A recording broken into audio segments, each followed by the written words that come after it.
My name is Amina Mohammed and I'm the Deputy Secretary General of the United Nations. What's really exciting is how we're going to be able to use technology to facilitate what we need to do to go to scale, to make sure that we're leaving absolutely nobody behind. The greatest challenge is that we are talking about people, and to think that we may, if we're not very careful in addressing that challenge, leave many, many behind, that the inequalities could be exacerbated by a huge opportunity of technology.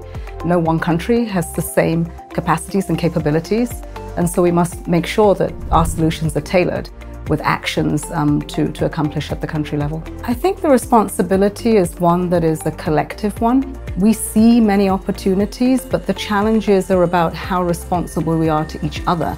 That in the end, technology does no harm, and we have to think about that. It may be a brilliant idea that you connect people with the internet, that you connect people with financial systems that allow you access to finances, but it could have a dark side to it, and that dark side is something we all need to work on. It's what we're working on in the UN today, when the Secretary General puts a panel in place that looks at digital cooperation, that collective and collaborative responsibility that we must have to look at data, to look at values, to look at protection, to look at the way that we can do this together that benefits all.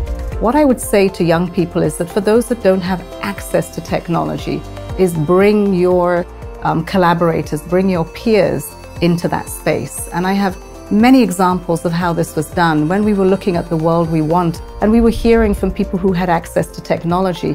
The incredible part about it is when we got young people who decided to take technology to the rural areas to hear what their peers who are not so well off wanted in the world. And I think that that's what we have to think about today. In a business, you look at the marketplace, but you also look at the opportunities and the jobs that you can create, and you can become an employer as a young person, as an entrepreneur. And how do you bring in all the other young people so that you're traveling together and you're really dealing with the inequalities that we must face today, or continue with the headwinds of instability and conflict and those challenges that we want to do away with.